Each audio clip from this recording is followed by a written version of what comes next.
Hello everyone, welcome back to your own channel. आज हम करने जा रहे हैं आपकी worksheet number 4 subject science class 10th हमारी डेट 2 सितंबर के लिए। तो ये आपका असेसमेंट वर्कशीट है, ठीक है। यहाँ पे सिर्फ वर्कशीट लिखा हुआ है, लेकिन ये आपका वर्कशीट नहीं, असेसमेंट वर्कशीट है। जो असाइनमेंट जिसके बेसिस पे आपके मार्क्स लगेंगे, टेस्ट जो है आपका वही आपका ये शायद 20 मार्क्स का होगा, लिखा नहीं है कहीं पे टोटल, कोई बात नहीं, देख लेंगे हम।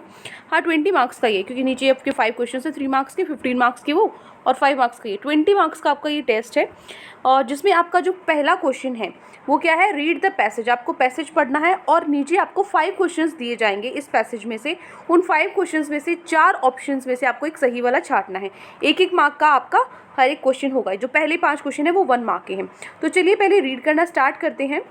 When copper vessel is exposed to moist air for a long time, moist air कैसी होती है, जो नमी वाली एयर होती है, ठीक है। तो जब कॉपर वेसल को हमने खुला छोड़ दिया एक लंबे वक्त के लिए मोइस्ट एयर में, तो उसके ऊपर ना ग्रीन ग्रीन कलर की एक परत बन गई, ठीक है। तो जो कॉपर है वो क्या हो गया, कोरोड हो गया ऑक्सीडेशन से, मतलब ऑक्सीजन मिली, ऑक्सीजन की प्रेजेंस में क्या हो गया, वो कोरोजन पढ़ा था ना आपने, है ना, तो कोरोड हो गया वो, ठीक है।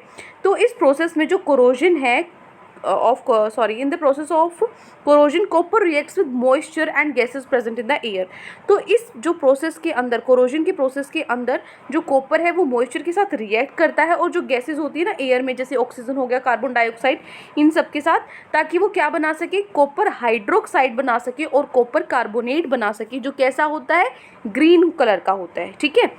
इसीलिए उस पर हमें ग्रीन कलर की परत दिखाई देती है। This gives a green colour to the surface of copper metal. इसीलिए कॉपर की मेटल पे हमें हरा रंग दिखाई देता है। तो जो ये मिक्सचर है ये बेसिक होता है नेचर में, जो रिएक्ट करता है एसिड के साथ, सिट्रिक एसिड आप बोल सकते हैं एग्जाम्पल के लिए, जो कि लेमन में प्रेजेंट होता है, ठीक है, नींबू में होता है, क्या बनाता है, और कॉपर सिट्रेट बनाता है, ठीक है, which is washed away with water, जिसको पानी से उसके बाद साफ कर दिया जाता है एज अ रिजल्ट।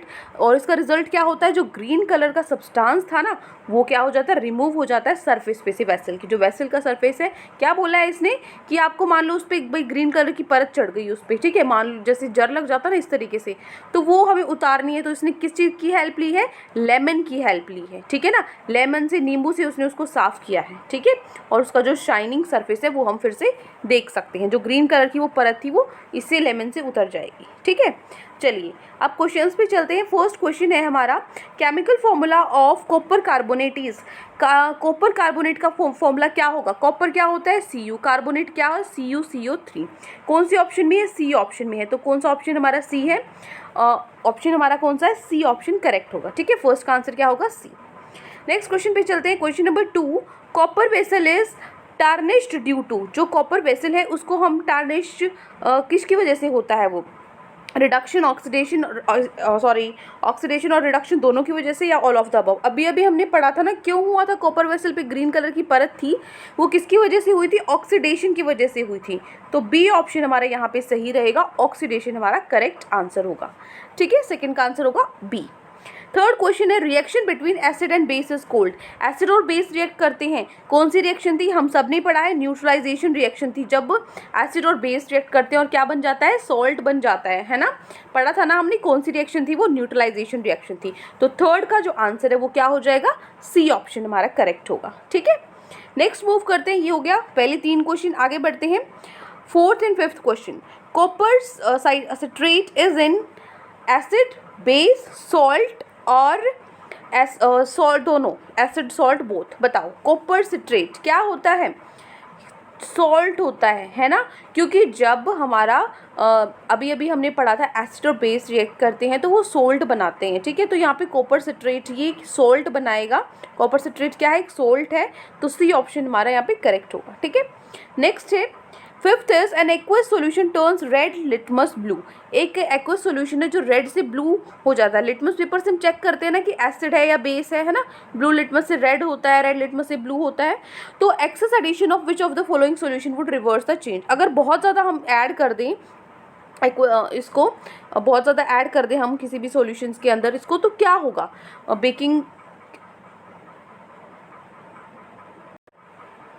तो देखो इन चारों में से आपको क्या बताना है कि इन चारों में से क्या ऐड करने से ये जो चेंज है रिवर्स हो जाएगा। जो रेड लिटमस ब्लू था ना, ये चेंज रिवर्स हो जाएगा, उल्टा हो जाएगा। इन चारों में से किस चीज़ को हम बहुत ज़्यादा अमाउंट में ऐड कर दें।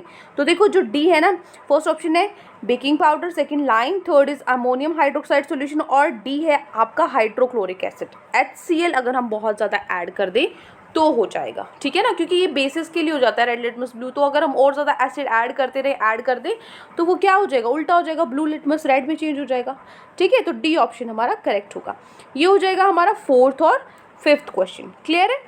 अब हम चलते हैं नेक्स्ट क्वेश्चन पे। तो पहले 5 क्वेश्चंस हमारे कंप्लीट होते हैं। अब हमारे जो क्वेश्चंस आएंगे वो आएंगे हमारे 6 to 10th क्वेश्चन, ठीक है।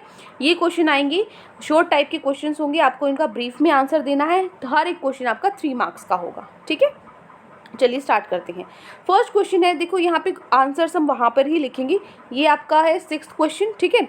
और उसके बाद 7th क्वेश्चन, स्पेस वैसे यहीं पर दिया हुआ है, या तो आप इसका प्रिंट आउट निकाल के डायरेक्ट यहीं आंसर लिख लो और अपना सेंड कर सकते हो इस तरीके से, ठीक है। 7th हो गया, 8th, 9th and 10th question, इनके आंसर्स मैं नीचे यहाँ आपको लिखवा रही हूँ, ठीक है। चलिए, तो फर्स्ट क्वेश्चन है हमारा, what will be the action of the following substances on litmus paper. इन सब का क्या एक्शन होगा लिटमस पेपर पे। लिटमस पेपर रेड से ब्लू होगा, ब्लू से रेड होगा, कोई इफेक्ट नहीं होगा, क्या होगा, इन सब का आपको बताना है। जैसे dry NaOH, vinegar, lemon juice, ठीक है। तो देखो जो ड्राई NaOH है उस पर तो कोई फर्क पड़ेगा नहीं, लिटमस वैसा का वैसा रहेगा, तो आप लिखोगे नो इफेक्ट, क्योंकि ड्राई है इसीलिए नहीं पड़ेगा, ठीक है। ड्राई NaOH नो इफेक्ट आएगा। नेक्स्ट पूछा है विनेगर। विनेगर क्या होता है, vinegar turns blue litmus red, vinegar blue litmus को रेड में बदल देगा, ठीक है। थर्ड है लेमन जूस। लेमन जूस क्या करेगा, ब्लू लिटमस को ये भी रेड में बदल देगा। उसके बाद कार्बोनेटेड सॉफ्ट ड्रिंक है, ये भी ब्लू लिटमस को रेड में बदलेगा। कर्ड है, ये भी ब्लू लिटमस को रेड बदलेगा। जो लास्ट वाला है ना सोप सॉल्यूशन, ये रेड लिटमस को ब्लू में कर लेगा, ठीक है ना, क्योंकि ये थोड़ा बेसिक होता है नेचर में। बाकी सब क्या है यहाँ पे अगर हम देखें तो एसिडिक है, ठीक है। तो ये हो गया हमारा आंसर नंबर 6 का सॉल्यूशन। क्लियर। नेक्स्ट क्वेश्चन पे मूव करेंगे। Question number 7 is which acid is used to be injected into body by sting of honey bee, which chemical is used to neutralize its effect and why। ये पूछ रहा है कौन सा acid है वो अंदर बॉडी के अंदर छोड़ती है, जो हनी बी, जो मधुमक्खी है ना, जब वो काटती है तो अपने डंक से वो कौन सा एसिड हमारे अंदर छोड़ती है। स्वेलिंग हो जाती है ना, तो कुछ तो किसी कारण तो होती ही होगी, तो वो कौन सा एसिड छोड़ती है अंदर। और which chemical is use to neutralise its effect, कौन सा केमिकल हम यूज़ कर सकते हैं उसके इफेक्ट को कम करने के लिए, ठीक है, और क्यों, ये आपको बताना है। तो देखो जो फॉर्मिक एसिड है वो होता है हनी बी के अंदर, ठीक है। Being sting venom is acidic in nature. जो बी का जो स्टिंग होता है, डंक होता है, वो एसिडिक होता है नेचर का। जो उसका जहर होता है, वेनम होता है, जो उसका जहर होता है वो एसिडिक होता है नेचर में। तो जो इफेक्ट है बी वेनम का उसको हम न्यूट्रलाइज कर सकते हैं by using baking soda. Baking soda use करके हमें क्या मिलेगी, राहत मिलेगी, हमें रिलीफ मिलेगा, क्योंकि जो बेकिंग सोडा होता है वो बेस होता है। तो इसलिए जब हम उसको रब करेंगे ओवर द आंट स्टिंग, जहाँ पे उसने काटा है, आंट लिखा है मैंने, यहाँ पे आप हनी भी लिख लेना, ठीक है ना, आंट भी लिख सकते हो, उसी को हनी भी लिख लेना, चलो ठीक है। तो वो क्या कर लेगा, न्यूट्रलाइज करेगा फॉर्मिक एसिड को जो आंट स्टिंग के अंदर है, और हमें रिलीफ मिलेगा, ठीक है, पेन से, हमें दर्द से राहत मिलेगी। ये हो गया आपका क्वेश्चन नंबर 7। यहाँ पे हनी भी लिखा, आप इसको आंट करके यहाँ हनी भी लिख सकते हो। वैसे आंट में भी कोई दिक्कत नहीं है, सेम ही होता है, ठीक है। मतलब आंट और ये तो अलग अलग होता है, हनी बी ये तो मधुमक्खी होगी, आंट आपकी चींटी होगी, लेकिन दोनों में जो एसिड है वही होता है, फॉर्मिक एसिड होता है, ठीक है ना। जिन बच्चों ने ये लिख लिया कोई दिक्कत नहीं है, जिन बच्चों ने नहीं लिखा वो यहाँ पर आप हनी भी कर लेना, ठीक है। चलिए नेक्स्ट चलें। अगर लिख भी लिया है तो भी कोई दिक्कत नहीं है, फिर बच्चे कमेंट करते हैं मैम हमारा गलत हो गया, ये हो गया, कोई दिक्कत नहीं है, ऐसा कैसा लिख लो, कोई दिक्कत नहीं है, ठीक है। चलिए नेक्स्ट क्वेश्चन पे चलते हैं। क्वेश्चन नंबर 8 है हमारा, what are indicators, write 3 examples of natural and artificial indicators. आपको बताना है इंडिकेटर्स क्या होते हैं और 3 एग्जाम्पल देने हैं नेचुरल और आर्टिफिशियल इंडिकेटर्स के।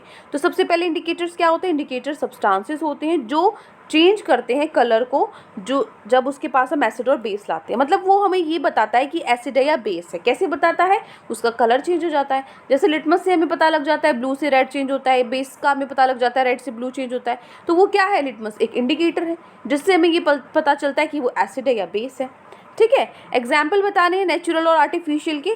तो एग्जाम्पल्स क्या है नेचुरल इंडिकेटर्स के, टर्मरिक हो गया, हल्दी जिसको बोलते हैं, ग्रेप जूस हो गया, ओनियन, बीटरूट, ये सब क्या है नेचुरल इंडिकेटर्स के। वैसे ना ये जैसे ओनियन वगैरह है ये आपका ऑल्फैक्टरी इसके अंदर भी आता है इंडिकेटर्स के अंदर, जिसमें आपकी जो गंध होती है ना, स्मेल से हमें पता लगता है, ठीक है, तो वो उसके अंदर भी आता है, लेकिन है तो नेचुरल, वो हम इसके अंदर भी लिख सकते हैं, ठीक है।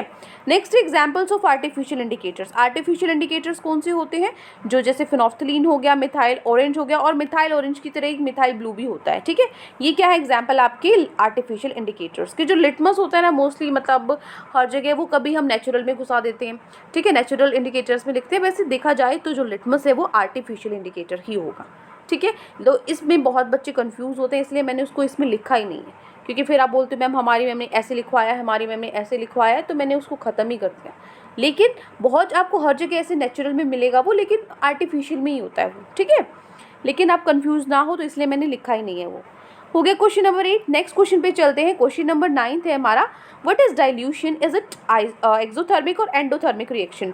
डाइल्यूशन क्या होता है और ये कैसी रिएक्शन है, एक्सोथर्मिक रिएक्शन है या एंडोथर्मिक रिएक्शन है। What are the precautions to be taken while doing dilution. Dilution करते वक्त किन किन चीज़ों का आपको ध्यान रखना चाहिए, कौन सी सावधानी आपको बरतनी चाहिए।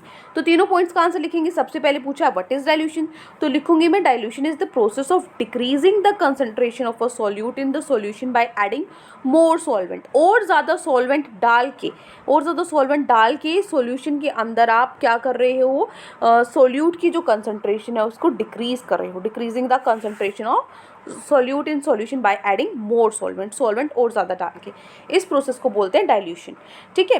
फिर पूछा इज इट एक्सोथर्मिक और एंडोथर्मिक, तो आप लिखोगे dilution of acid is exothermic reaction. Exothermic reaction होता है बहुत ज़्यादा हीट इन्वॉल्व इसमें होती है।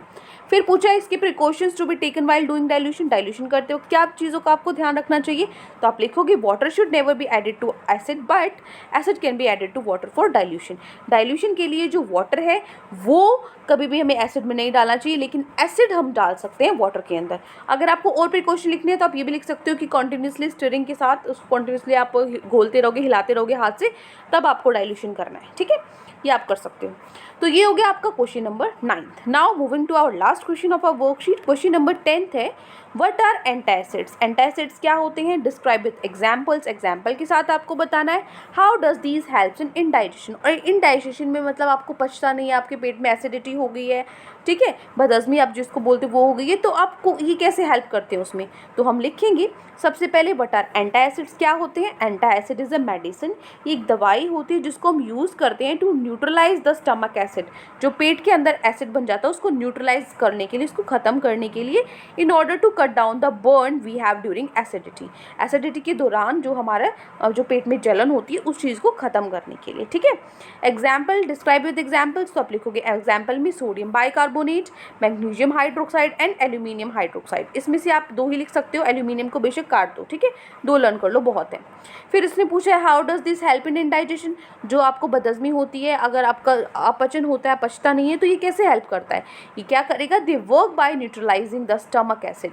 ये क्या करेंगे, जो स्टमक एसिड है उसको न्यूट्रलाइज करेंगे, ठीक है ना। जैसे ये बेस हो जाएंगे और उसमें एसिड है, तो बेस और एसिड क्या हो जाएगा, आपस में कैंसिल हो जाएगा, ठीक है, तो वो न्यूट्रलाइज हो जाएगा और हमें जिस वजह से डाइजेशन होता है वो चीज़ खत्म हो जाएगी, ठीक है। तो इस तरीके से एंटासिड हेल्प करते हैं। तो ये हो गए आपके 10 क्वेश्चंस।